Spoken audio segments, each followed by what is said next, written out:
I'm glad you could join us. Now, her work speaks for itself. She can transform your dream space by adding her signature touch of class and elegance. My guest today is an award-winning international entrepreneur, a CEO of L Interior Designs. Please help me welcome Miss Daphine Okonji. Hi, Daphine. Hi. How are you doing? I'm good. Now, please, is it true that your first capital was about 5,000 Kenyan shillings? Yeah, as far as I can remember, it was about 5,000 shillings. So, what did you do? What was the vision at that time when you were starting? The vision at that time was quite big, and what I know and what I have learned in life is it doesn't matter how much money you have. What matters is how much passion you have, and drive and commitment. The money will come later. And as at that time, 5,000 was enough for me to do my business cards, do a rough design of a logo that I would want to use, and get up there and start. Wow. So who is Daphine and what drives her? Who is Daphine? I am a mom, a businesswoman, a wife. I love the Lord totally, with my heart. And what drives me, I guess, is a passion for what I do. As you said, transforming spaces. And I believe in transforming spaces, one client at a time. And just the before and after feel of a space. This gives me, it just makes it so fulfilling that I can't wake up the next day to transform another space. Is that something that you always wanted to do growing up? Maybe if you can recall the things, maybe teenagehood or something that maybe you saw at that time that inspired you to come into the interior world? Funny speaking, at that time, when I was younger, we didn't have, interior design was a big thing. Actually, I don't even remember my parents ever mentioning anything like that. For some reason, I knew I was going to be an entrepreneur.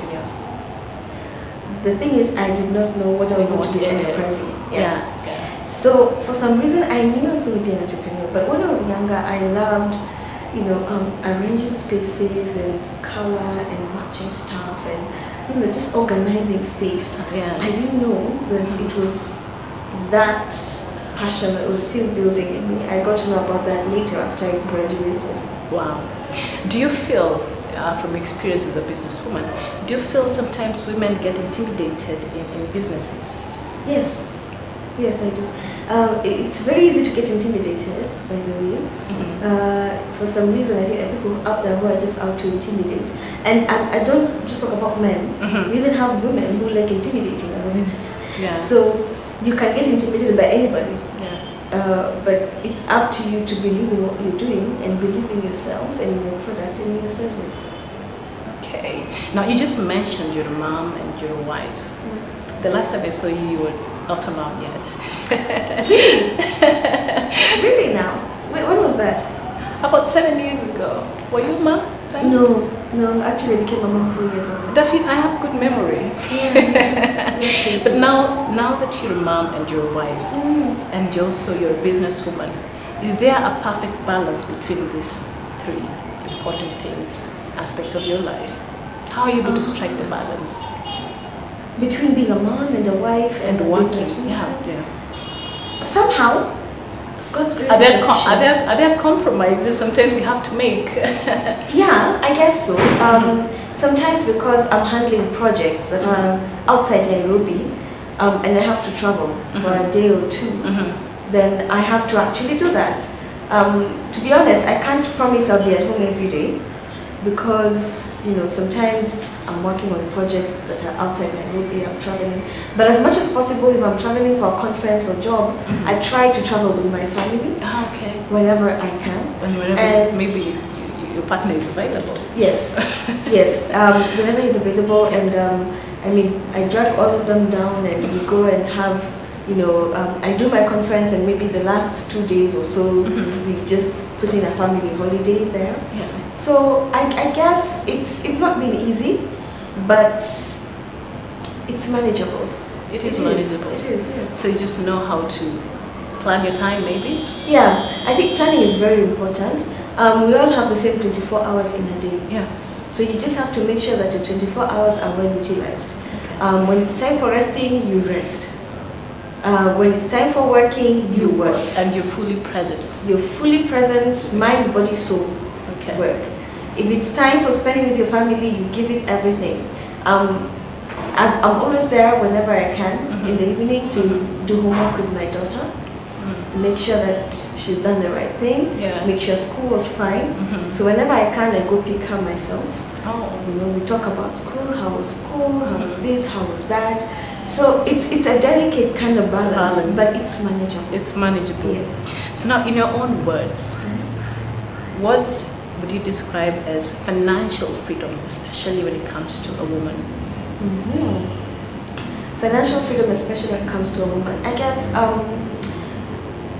the global definition of financial freedom is when your passive income is more than your active income. Basically speaking, is you can stop working and whatever income is coming in passively, maybe from rent or investments or whatever, is enough to sustain you. Like your life doesn't stop. Exactly. Ah, okay. That is quite insightful.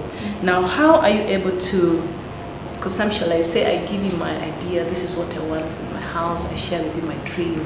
How are you able to put this into reality in a manner that will satisfy a client? I don't know how to tell you this without including the fact that it's also a gift. Ah, okay.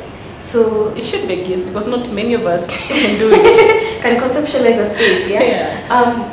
We try as much as possible to have the client understand what our idea is. So sometimes we even use a software called ArchiCAD to develop the space on soft in a computer to try and have the client understand what concept we have.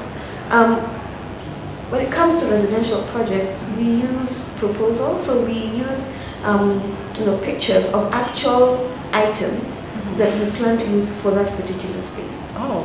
Such that when the project is done or during implementation, the client is not surprised, wondering, and where did this one come from, and who brought this one here? Yeah. So we are all on the same page as much as possible. So when you're not using 3D, we use the exact items that are going to go into the space. So what are some of the factors that you consider before implementing a project after, okay, it's a process which of course begins with the client getting in touch with us. Okay. Once the client gets in touch with us, we need to have an appreciation of the space. Yeah. So we do a site visit, which involves, of course, site evaluation. We look at the space. We look at natural lighting within that space. We look at the architectural design of that space. Because whatever ideas we're going to bring in, we need to complete whatever the architect had in mind when he was developing that space. The other thing we look at is the client's taste and preferences, because when you look at whether it's commercial or residential, it's not my space as the designer, it's my client's space. So I look at his or her taste and preferences, and also very importantly, we look at the client's budget. Ah, okay. All right? So depending, so how are you able to, maybe, you can work with any budget, is that what you're saying? Okay, within reasonable measures. A reasonable budget, yes. We can work with a budget which is reasonable. Why I'm saying that is because you can find a carpet for 2,000 bob. Ah, true. If you go to TUI, let's say, isn't it? You can find a carpet, I can tell you, kid you not, here in Kenya for 600,000 shillings. I saw it the other day online, I thought, is it a joke or no? Because it's not April Fool's Day. No, it's not a joke. Hand-woven carpets go for as high as 600,000, sometimes even 1 million shillings. And people buy? Yes. Okay. So those are factors that exactly. So budget is very budgeting. important because items are very wide. You can find a cup for 50 bob, isn't it? Yeah, very much so. You can find a cup for 2,500, 3,000 shillings. Yeah. A cup, the same cup you will put water in it and drink water. But because of your taste and preferences and your budget, then now that dictates the kind of proposal we develop for you as a client. So now you mentioned that when you go into a space, you work with whatever the architect had initially. Have you maybe gone to a space where whatever that was there initially, you're finding hardship you think you could do more with it, but you're not able to do it to the constraints, maybe due to the architectural needs. Okay, not really. The good thing about, especially Nairobi, is that it's quite modern. Yeah. So most of the buildings you find are modern. Those that were done, in the colonial times, have very nice finish, very English kind of nice finishes. So for those ones, we try to work with country feel, farmhouse feel, or Victorian feel. For the modern houses, the good thing is you can always incorporate whatever you feel like incorporating depending on the client's tastes. And most of Nairobians per se, or should I say Kenyans, are open to ideas now. Oh. Yeah, the market is opening up quite well. And unlike before where guys were shying off color, right now guys are really open and daring. Yeah, they're able to I also get shocked. Yeah. Guys are actually quite opening up when it comes to And you color. love color yourself. I do. Yes. I mean, imagine if the world was black and white. I know. How boring would that be? So is there a particular change in your life that maybe later informed the choice? Maybe something happened that you're forced to take a different route, but somehow it worked well, and maybe it was a milestone in your life. Okay, I think so.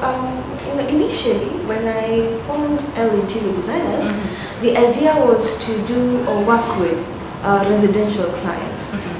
However, a door opened up, and we were approached by one of the multinational companies, to build the customer service center for them. Oh. And who am I not to say no? I mean, so that opened doors to other things. Exactly. So we did the proposal, we did the quotation. We weren't the lowest quotation, I can tell you for sure. Yeah. But for some reason, I guess God's favor, and what to call it, we got the job. Wow.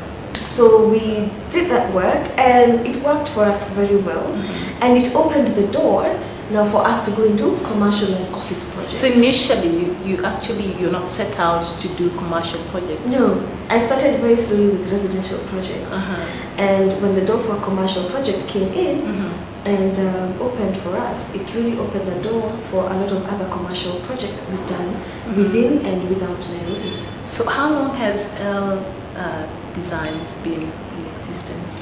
I was very shocked that we are now in our 9th year. Wow.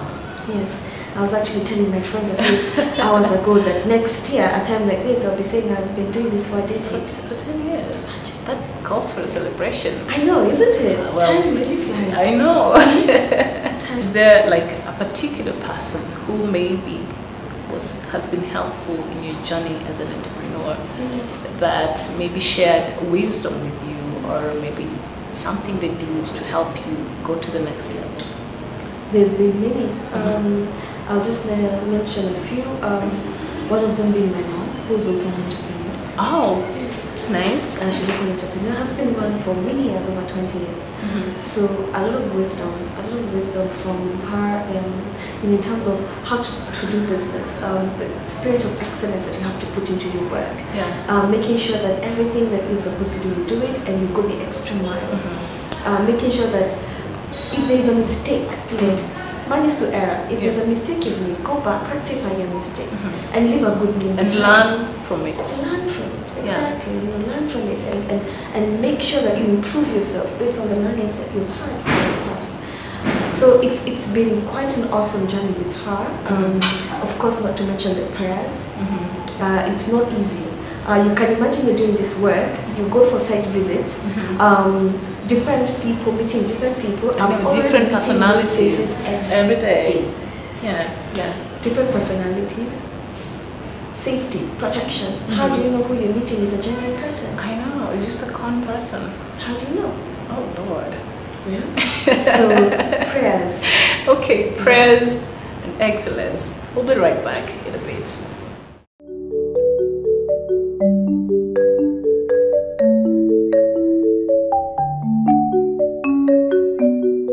You know, it's not easy for a parent when you go to see a doctor and you're told your son might go blind. I knew I was different, but I didn't quite understand how different I was. Mothers sometimes choose not to breastfeed because I believe they don't know the benefits of breastfeeding. So I started thinking about it. I'm thinking, man, if I can get TB of the intestines, what about them?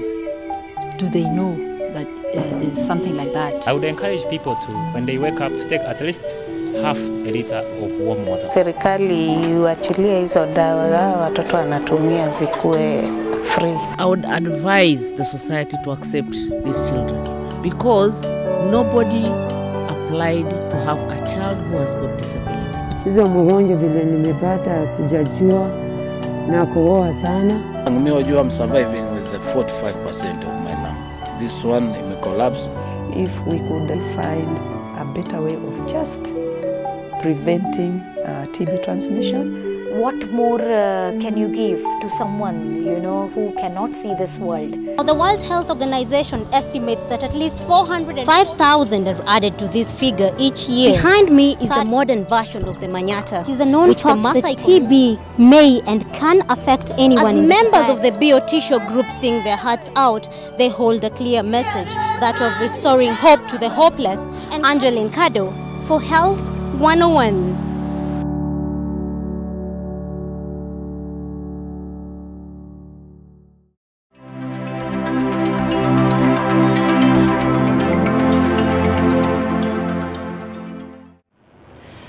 Welcome back. In case you're joining us, my guest today is Daphine Okonji, the CEO of L Interior Designs. I got that one right. Okay, now you're just talking about how much your mom has been an influence in your life and so much you've borrowed from her. Growing up now, I think my age now, growing up, sometimes I didn't understand my mom very well. When you're a kid, you think this old person, But now, nowadays, I find myself being more like my mom. Yes. But in a good way. Yeah. I find myself being like my mom. Do you experience that now? Definitely. I definitely do. In fact, sometimes I normally tell guys I need to go back and just go on my knees and beg my mom for forgiveness, Because the times when I look back and I'm like, what was I thinking when you were younger? Yeah, what was I thinking? What was all that about? But anyway, I guess we have to go through that. So what have you learned about leadership and mentorship in the course of your work? Wow, I've learned quite a lot because as soon as you step into the shoes of being an entrepreneur, you're not just a leader within your family constraints. Now you go out and other people out there are looking at you. Exactly. It's quite a pressurizing place to be. But being the firstborn in my family, leadership caught on very early. That comes naturally. And you also have the opportunity to mentor not just other entrepreneurs, but also those who you're hiring to work with you. You're also mentoring them. So I started mentoring as soon as I got my first employee, I guess, in terms of mentoring employees and stuff. And it's been an awesome journey, the mentoring. I've learned a lot. I've learned that people are different. Yeah. And our difference is what makes life worth living. And I've learned to be very patient, I guess, Patience. In fact, sometimes my husband keeps saying, you are too patient. With people. I'm too patient with people, that's what he says. And I think that's how you retain your peace of mind. You have to. And that peace of mind is very important. It's very important. Because you have to be sober. Yeah, it's 24/7. Whenever you're dealing with people. You have to be very sober. Because a decision can cost you a lot of money. True. So you have to be very patient. Of course, here in Kenya, things don't always move as you had planned. Processes sometimes take time. Maybe you've planned to do something that will take 2 days, it ends up taking a week. Wow. So patience has been a virtue that I have really, really learned. How to appreciate people. And I guess how to just get along with people. Yeah, and just to add on that, maybe your perspective I would like to get. They usually sometimes, well, it's a stereotyping that women leaders are very emotional. Sometimes our emotions gets the best of us, and we end up maybe making decisions that are not appropriate at the moment. Is it in your line of work? Is it true? you know, as women, we are built with emotions. Yeah. And I don't think it's a weakness. I think it's there to complement our male counterparts. So it's not you know, a weakness. It's something that we need to embrace, that we are emotional beings. Of course, however, when it comes to the business industry, we have to build what we call emotional intelligence. So you need to know where to be emotional, and where to how far to take your emotions, and when to be sober. And when to just step up and be the leader. Step up, be the leader, get sober, make sober decisions, don't take things personally. Because the minute you start taking things personally, you're going to affect your decisions. You're not going to make proper decisions, you're not going to make decisions that's sober. So you always have to learn, don't take things personally, it's never personal, it's just business. Wow. Okay. So I know you have, is it in a design school? Okay, it used to be a College of Design. We decided to do away with the college bit and just call it training. So basically, because we're in the industry and we're practitioners, we decided, you know what, why don't we make the mentorship part of the training that we offer as a company. So we offer training where we train people on the technical aspect of interior decor and also the business aspect of it. Many people don't succeed in business because one of the biggest weaknesses, you have the ideas, you're very creative, but you do not know how to do a quotation. Or just, you know, develop a simple quotation. So you develop a quotation with your basic knowledge and you end up burning your fingers. Wow. So what happens? You decide to give up on it as a business and to go look for employment. Because you just didn't have the basic knowledge of exactly, what you're of just developing a quotation, because the quotation is actually the tool that will you know, help you convert this gift that you have into profit. So do you have like specific qualifications you're looking for when you're getting people for this training? Not quite. We basically just look for people who are passionate about interior. You register, come with a passport, your passport, copy of your passport or ID, and to collect passport size photos. An age limit maybe, minimum? We've trained from 18-year-olds. Oh, from 18 adults. That's somebody who's finished Form 4. I'm guessing that's somebody maybe who has an idea of what business is all about, because the main aim of our course is to empower our students to start and run their own businesses, because that's what mentorship is all about, empowerment. So we have had 18-year-old students. I've had 65-year-old students. So anything between 18 and 65, you're eligible. 18 and 65? Yes. I think that I'll do that after retirement, you know. Just ease up into it. The next, because people have picked up passions actually maybe after retirement, they don't know what else to do. And they find that they were maybe passionate about something before, but because they were doing something else, they're not able to. And they're able to make a career even after retirement, and very successful for that. I mean, Colonel Sanders started KFC at what age? I was reading that, imagine. And today he's left a legacy. Completely. So I know that you're a member of several women organizations. What does Women on Board do? Basically, Women on Board is about women in leadership.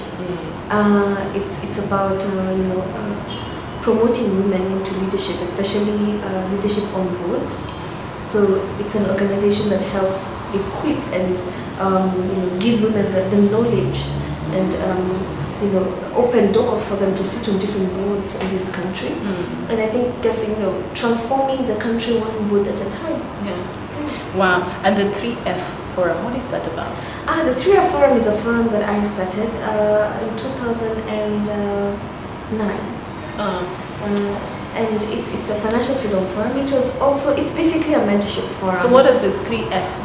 The 3F. 3F stands for Financial Freedom Forum. Financial Freedom Forum. Yes, yes, stands for Financial Freedom Forum. So basically, on my 27th birthday is when I launched 3F, and the main aim was to get different speakers from different industries to talk to people about financial freedom and what are the different ways you can increase maybe your sources of income, what are the different places you can invest in that will help you attain financial freedom. And the super mamas. Yes, super mamas, lovely. It's also a forum of mentorship. So it's a group of women, and we mentor young ladies, girls, even other women who are our age who require mentorship on career and even business. Yeah.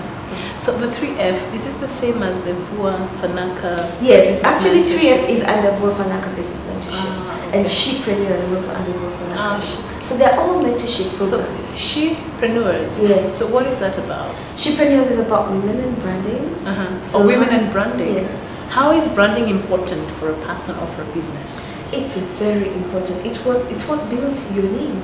Yeah. That's what a brand is all about. So as a woman, and even as your business, as you're growing your business, what is a perception of your customers on your business, and what perception do you want to create, and then how do you go about creating that perception? Because it's all about perception. That's what branding is about, and experience. What kind of experience do you want your customers to have from the time they call you up to the time you're done with the implementation, and hopefully you become friends even after that. But what kind of experience do you want them to have? And branding is not easy. Growing a brand is not easy, especially from scratch. Okay. People don't know you, all of a sudden you want people to know you, and trust that you can deliver. And trust that you can deliver. And I tell you, this project is going to cost you 20 million. You'll trust that if you give me the 20 million, I'm going to deliver. So it's not easy, but it's very possible. Wow. Yes. What is the last thing you Googled? Because I Googled a lot. I think I Googled yesterday evening, and I was Googling a lot for Patricia. What was I Googling for Patricia?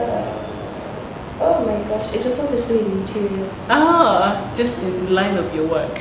Yeah, I make Google my friend, and I always tell my students to make Google my friends. I think did I Google on folding doors? Now, after this success, what are you struggling with now? What am I struggling with now? 9 years later. 9 years later, growth. Growth. Yeah. And you don't just want to run a business and when you're done, you're done. So basically, when you're running your business, there has to be what is it you're doing? What are your goals? Yeah. So 9 years later, definitely my goals have shifted from when I started. And what other investments can I get into that will also leave a legacy behind and be part of the business in terms of growing the brand and the value of the business. And I think also just branching out of Kenya, the borders. Is something that I'm also looking into. Yes. All right. So finally, what would be your word of advice for especially young women out there who are thinking of, being entrepreneurs?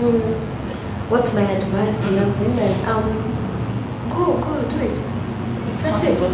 It's possible. Just go out there and do it. Yeah. Go out there and do it. Yeah. And don't let anybody tell you that you cannot do it. You have to believe in yourself. Pray. Pray. Because I can't sit here and lie to you that there are not times I felt like giving up. Yeah. Like you had turn back moments. Oh yes. Yeah. Oh yes. Cry, and then wipe tears, get up, dust off. Dust your face and go and move on. Move on. Wow. If you could change one thing in your life, what would that thing be? Wow. Or everything worked for good? I guess. I guess. I think I'm in the path that God created me to be in. Yeah. So, I'm not in charge of my destiny. I guess if you told me in university I would be in business and this is where I would be thinking, call you bluff. But so what were you intending to do? When I got employed, I actually did HR. So I was under the illusion that I would be working in a HR firm somewhere, and I did work in a HR firm somewhere for 5 months, and then I got the sack letter. Oh. Yes. So that gave you another direction. That's what you started thinking. Yes. Wow. But then I started thinking, you know what? I think there's more to life than this. Sometimes God might force us out of our own, because sometimes we stand on our own way. Yes. So he will make it so bad that you can't, or he'll just have you start to whatever happened to Whatever you. happens. So that you're able to, he's closing that door so that you're able to see another door that is open. And he opens another one. When God closes a door, he opens a better one. I even say he opens a better one. And sometimes he closes the one you don't have sense enough to walk away from. Yeah. All right. Yeah, very true. All right, Daphine, it was a pleasure to have you here today. Hopefully we'll do this some other time. Yes. Yeah, thank you for coming. All right, hard work, go for your goals. There's no limitation. I mean, you cannot use your gender as an excuse for not to make it. And for the girls, the young girls out there who are budding entrepreneurs and who want to be entrepreneurs even in the future, it is possible through effort and hard work and also prayers, as Daphine has said. So go for your goals, because it is possible to achieve anything you set your mind into. I've been your host, Miryamme Ogutu, and until next time, it's bye-bye from me.